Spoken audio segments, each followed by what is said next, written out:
Recently, I had a pretty big scare where my knowledge panel entirely disappeared. This is what it looks like right now. We're back to having I'm not sure if this counts as a full or a partial. I would call it a partial. We've up here got the actual knowledge panel. We've got the overview. We've got the age of social profiles, but I was down to absolutely nothing. It was just this. There was a bunch of conflicting entities. Mine had split into all these other ones with really low confidence scores, 24 in this case. And I was like, what the heck do I do? Nothing had changed. I'm not sure exactly why it happened. If anything, I had been doing better than ever, repurposing all my videos and articles and stuff like that. However, that's when I came across a Facebook post by Dennis talking about how to fix your Wikidata to improve your Google Knowledge Panel. And so he wrote an article on it as well. I'll link this article in the description and the top comment of this video so you guys can go check it out. But I implemented this, and now we're back up to a 208 confidence score, which is pretty much where I was at before.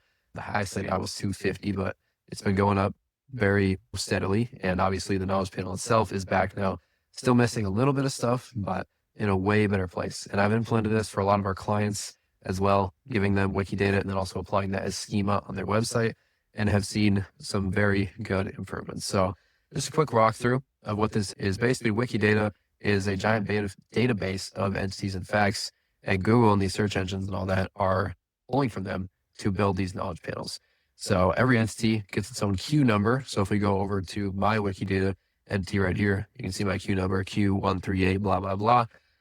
And yeah, so all these facts are stored as subjects, properties, and values. So basically what we're doing when we're optimizing these people's Wikidata is, in a lot of cases, we're actually creating an entirely new one because they don't have one. In my case, I didn't have one, so I had to go in and create one. But when we're optimizing them, obviously, again, start by creating one, make sure there is one. If there is one, obviously you can go in and just change things and optimize it. But you're going through every single claim. So on here, you can see the statements. And then down here, we'll get to the identifiers and all this stuff. And you're making sure that all of these claims and everything points to the right thing. They have references to back up each of them. So for example, you can see a lot of these are referencing my website here, or for example, this one, Minnesota Dunk Squad. This is the dunk squad I created, considered a sports team in this case. And it referenced my website, which is great, my website for the dunk squad. And so you're going through, making sure all of them have references, and then filling in the missing properties. So for example, basically trying to get everything. Obviously, I'm a human, so just trying to get like literally everything you can.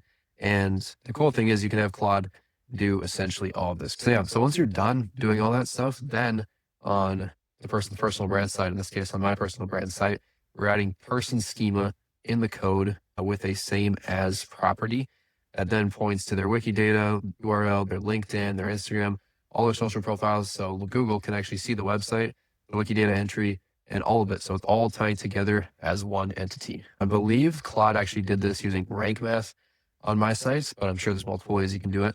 So yeah, once you do all that, it's just making like all these claims. I'm a human male in the United States. My name is Dale Haugen. We got my birthday here.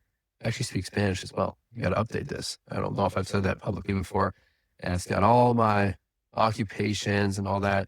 And so it's just putting all these facts in a machine readable way, and then also giving references to all of them to show that they're real things.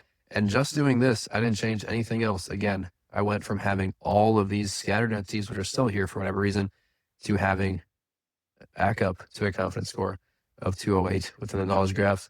If you guys want to check out this tool, it's called the Knowledge Graph Explorer. We made it. We didn't make the knowledge graph, but we built it to search Google's knowledge graph and identify all the entities. So you can see yours. If you click see on Google here, it'll send you to the knowledge panel. This is your KGM ID. That's kind of very similar to the, what's it called? The Q thing over here. Very similar to that. Just an identifier, kind of like your social security number on Google, as we like to say.